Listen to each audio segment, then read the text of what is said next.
زوجین کے حوالے سے جو اسلامی تعلیمات ہیں، میاں بیوی کے حوالے سے جو اسلامی تعلیمات ہیں، کیا ہے مفتی صاحب کچھ فرمائیے گا؟ جی، اس میں اجمالی طور پہ اگر شوہر کے حق کے بارے میں دیکھا جائے تو نبی کریم صلی اللہ علیہ وسلم نے ارشاد فرمایا کہ اگر میں کسی مخلوق کو سجدہ کرنے کا حکم دیتا تو بیویوں کو حکم دیتا کہ وہ شوہروں کو سجدہ کریں، یعنی اتنا اللہ نے اس کا مقام و مرتبہ رکھا ہے۔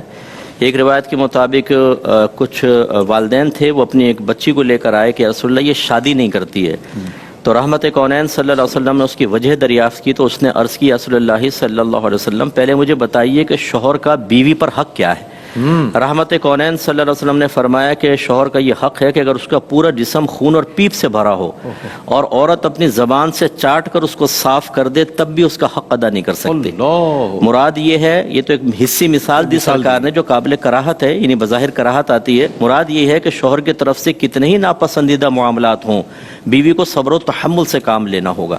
تو اس بچی نے کہا یا رسول اللہ بس یہی بات ہے کہ میں اپنے آپ کو نہیں سمجھتی کہ میں یہ حق ادا کر سکوں گی۔ تو رحمت کونین صلی اللہ علیہ وسلم نے اس کے والدین کو پھر منع کر دیا کہ اس کو فورس نہ کیا جائے۔ تو یہ تو ایک اجمالی شوہر کا ایک مقام مرتبہ، اور اسی طرح خواتین کے لیے نبی کریم صلی اللہ علیہ وسلم نے اپنے آخری خطبوں میں ارشاد فرمایا کہ اللہ تبارک و تعالیٰ نے میں تمہیں عورتوں کے معاملے میں اللہ سے ڈراتا ہوں کہ اللہ تعالیٰ نے اس کمزور مخلوق کو تمہارے تابع کیا ہے، تم ان کے بارے میں ہمیشہ اپنے اللہ سے ڈرتے رہنا۔ تو یہ ایک اجمالی طور پہ دو تعلیمات ہمارے سامنے ہیں کہ شوہر کا بڑا حق ہے اور بیوی کے معاملے میں ڈرتے رہیں۔ اب اگر ہم تھوڑی سی تفصیل میں جائیں تو بیوی کا حق یہ ہے کہ شوہر اس کو نان نفقہ دے، جس میں کھانا پینا، لباس اور رہائش داخل ہے۔ رہائش کا تصور یہ ہے کہ اگر جوائنٹ فیملی بھی ہے، ایک روم اگر وہ ایسا دے دیتا ہے جس میں لڑکی اپنے پرائیویسی کی حفاظت کر سکتی ہے تو یہ کافی ہے، اور اگر ایسا نہیں ہے تو پھر ایک الگ رہائش اس کو لے کر دینی ہوگی، اور لباس اور کھانا پینا۔ اور یہ اولاً جو ہے وہ اگر شوہر مالدار ہے تو پھر عورت کے مطابق ہوتا ہے۔ مثلا اس نے 3 بیویاں کر لیں، ایک مالدار ہے، ایک مڈل کلاس کی، ایک لوئر کلاس کی ہے، اور یہ مالدار ہے، تو تینوں کو یعنی مالدار کو تو مالدار کا ہی طرح کا نان نفقہ دینا لازم ہوگا، اوسط درجے والی کو اوسط درجے کا اور غریب کو اوسط درجے کا۔ اور اگر شوہر مڈل کلاس کا ہے تو پھر امیر کو مڈل کلاس کے دے گا، مڈل کو مڈل دے گا، اور غریب کو غریب والا دے سکتا ہے، اور خود غریب فقیر اور تینوں سے شادی کر لی تو تینوں کو غریبوں والا دے گا۔ تو یہ بھی ایک ہے حق کہ کس عورت کا کیسا ہے۔ یہاں تک لکھا ہے کہ اگر کوئی بچی ایسے گھر سے آئی ہے جہاں کھانا پکانے والا ہو، صفائی کرنے والا ہو، مالی موجود ہو، ڈرائیور موجود ہو، تو اب اگر شوہر افورڈ کر سکتا ہے اس کو یہ تمام کے تمام بیوی کو دینے پڑیں گی چیزیں، یہ اس کا حق ہوتا ہے۔ تو یہ اس کو بھی سمجھنا چاہیے، اس سے وہ ساسیں بھی ذرا غور کریں، ناراض نہ ہوں کہ اگر بہو آئی ہے کسی ایسے گھر سے جہاں سب سہولتیں اور یہ دے سکتے ہیں تو ماسی کو بھی نکال دیتے ہیں، بالکل، وہ کہتے ہیں نہیں بہو سے کام کرواؤں گی۔ تو یہ بھی ایک بیجا ضد ہے ہمارے ہاں کہ جو جھگڑوں کا سبب بنتی ہے، تو سمجھنا چاہیے، سیکھنا چاہیے۔ اس کے علاوہ بیوی کی تربیت کرنا شوہر کے اوپر بہت بڑا حق ہے۔ یا ایھا الذین آمنوا قوا انفسکم واہلکم نارا وقودھا الناس والحجارہ، اے ایمان والو اپنے آپ کو اور گھر والوں کو جہنم کی ساگ سے بچاؤ جس کا ایندھن آدمی اور پتھر ہے۔ اور مرد حضرات اکثر اس حق سے غافل ہے۔ بیوی اگر آئی ہے اسے عقیدے کی معرفت حاصل نہیں ہے تو وہ دینی ہوگی، احکام شرعیہ عملیہ سکھانے ہوں گے، گناہوں کی معرفت دینی ہوگی، اس کو گناہوں سے روکنا ہوگا، اسے نیکی کا حکم دینا ہوگا۔ یہ عورت کا حق ہے، جو اگر شوہر ذمہ داری پوری نہیں کرے گا تو جہنم کا عذاب ہے۔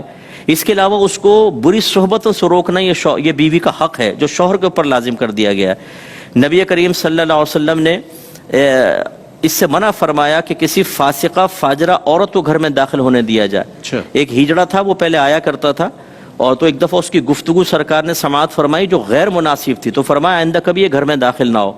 اور ایک نے اپنے ہاتھ پر وہ لگا لی تھی مہندی، تو اس کو جلا وطن کر دیا تھا۔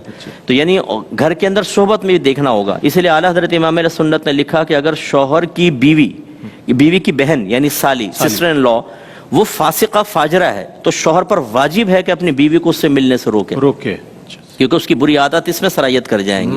اور شوہر کے حقوق اگر دیکھا جائے تو ایک تو یہ کہ عورت اس سے ذرا دھیمے لہجے میں گفتگو کرے، اکڑ کر بات کرنا، سخت لہجے میں گفتگو کرنا، اس کی تحقیر کرنا، توہین کرنا، غلط قسم کے الفاظ۔ ایک شوہر نے مجھے باہر سے بڑے مظلومانہ انداز میں کہا کہ یار مفتی صاحب آج تو میری بیوی نے منہ پہ تھپڑ مار دیا۔ میں نے کہا بیٹا صبر ہی کر، کیا کر سکتے ہیں، یہ تم نے ہی سارا یہ خود کیا ہے۔ صبر پر اجر ہے مفتی صاحب؟ ہاں بالکل، بہت اجر ہے اس میں، تو بڑا ہی اجر عظیم ہے۔ اسی طرح گالیاں دینا شوہر کو، اور اسی طرح اگر شوہر جسمانی تعلق کے لیے بلائے اور کوئی شرعی عذر نہ ہو، کوئی شرعی وجہ، تو عورت کو ماننا واجب ہے. نبی کریم صلی اللہ علیہ وسلم نے ارشاد فرمایا اگر شوہر بیوی کو اپنے پاس بلائے اور بیوی انکار کر دے تو پوری رات فرشتے اس پر لعنت کرتے رہتے ہیں. اور ایک روایت میں فرمایا کہ جب تک وہ رجوع نہ کر لے اس پہ لعنت ہوتی رہے گی. یہ بھی بہت سخت بات ہے. اس سے ہماری بہنیں درس حاصل کریں جو اپنے مطالبات منوانے کے لیے ایموشنل بلیک میلنگ کا ایک یہ طریقہ اختیار کرتے ہیں. مجھ سے بات نہ کرو, کچن میں نکل جائیں گی, شوہر اظہار محبت کرنا چاہے روڈلی رویہ رکھ لیں گی, کروٹ بیچ میں تکیہ رکھ دیں گی, گاؤں تکیہ ایک بارڈر قائم کر دیں گی, قریبی نہ آئے. اب وہ شوہر بیچارہ تڑپ رہا ہے, وہ بھی جانتی ہیں کہ شوہر جو ہے اس کو اسی طرح میں قائل کر سکتی ہوں, لیکن یہ نہیں سوچ رہی کہ پوری رات فرشتے لعنت کرتے رہیں گے اور اسی حالت میں مر گئی تو کیا انجام ہوگا. ایسی نبی کریم صلی اللہ علیہ وسلم نے عورت کو شوہر کی اطاعت کا حکم دیا بالکل کہ وہ کہنا مانے, کوئی ایسی کام نہ کرے جس کو اس کے دل آزاری ہو. ہاں بس یہ جیسے حضرت نے بھی بیان فرمایا ماں باپ کے حق جو آپ نے پوچھا شوہر کا بھی, ان تمام حقوق میں ایک بات بس یاد رکھنے والی ہے کہ اس وقت تک اطاعت ہوگی جب وہ اللہ تعالیٰ اس کے رسول کے حکم کے خلاف حکم نہ دیں. صحیح, کیونکہ نبی کریم نے منع فرما دیا کہ اللہ تبارک و تعالیٰ کی معصیت میں کسی مخلوق کی فرما برداری جائز نہیں. اس میں اگر ماں باپ گناہ کا حکم دیں یا شوہر بیوی کو حکم دے, مثلا پردہ نہ کرو. ایک خاتون نے کہا میرے شوہر کہتے ہیں میرے دوستوں کے سامنے بے پردہ بیٹھو. میں نے کہا یہ تو ٹھیک نہیں ہے. تو میرے شوہر نے کہا جب میں ان کے گھر جاتا ہوں ان کی بیویاں بھی میرے سامنے بیٹھتی ہیں. یعنی کتنی زبردست دلیل دی ہے اس نے, دیکھیں کہ بھائی وہ جب دعوت نظارہ دے رہے ہیں تو تم بھی اس کے لیے راضی ہو جاؤ. اور بعض بیویوں کو ایسے کپڑے پہننے کا حکم دیتے ہیں, ایسا فیشن کرنے کا حکم دیتے ہیں جو شریعت میں جائز نہیں ہے. ایسی صورت میں بیوی کو نہیں ماننا ہوگا. اسی طرح ایک بہن نے مجھے ابھی کل ہی ایک میسج کیا کہ میرے شوہر حالت روزہ میں جسمانی تعلق قائم کرنے کو کہتے ہیں, خود روزہ نہیں رکھتے اور مجھے کہتے ہیں جسمانی تعلق قائم کر, میں حالت روزہ میں ہوتی ہوں کیا کروں بتائیں, اور ورنہ مجھے طلاق کی دھمکیاں دیتے ہیں اور مار پیٹ کرتے ہیں. انہیں ظلم کی کوئی انتہا ہے, آپ اندازہ کریں, اور جہالت کی انتہا ہے. اس میں پھر بہن کو یہ کہا کہ آپ اپنے موقع پر قائم رہیں, اللہ آپ کی مدد کرے گا, لیکن اس میں مخلوق کی اطاعت جائز نہیں ہے. تو یہ تھوڑا سا اسی لیے ہم نے کہا کہ معرفت حاصل جب تک نہیں ہوگی تب تک ہم صحیح بیلنس لائف نہیں گزار سکتے. ڈس بیلنسی ہمیشہ قائم رہے گی. ایک اپنا حق سمجھ کر اس کو حاصل کرے گا, فرض سے غافل رہے گا, دوسرا دوسری چیز کو حق سمجھے گا اور اس سے غافل رہے گا, اور اس طرح یہ دونوں پھر برود قیامت ایک مواخذے میں گرفتار ہوں گے اور اپنے بچوں کے لیے برے رول ماڈل بنیں گے. اس لیے ان تمام چیزوں پہ توجہ رکھنی چاہیے. شوہر کے بیوی پر اور بیوی کے شوہر پر جو حقوق ہیں اس کی معرفت بہت ضروری ہے. جب یہ معرفت نہیں ہوتی تو گھر میں پھر لڑائی جھگڑے ہوتے ہیں, فسادات ہوتے ہیں, یعنی کہ قطع تعلق تک ہو جاتا ہے, طلاق اور خلا تک نوبت پہنچ جاتی ہے. یہ ہمارے معاشرے کے وہ مسائل ہیں کہ جو دنوں رات جس کی خبریں آپ سنتے اور دیکھتے رہتے ہیں, یہ سب چیزیں ہمارے معاشرے کا حصہ ہے, جس کے حوالے سے مفتی صاحب نے بہت ہی بنیادی باتیں ارشاد فرمائی ہیں.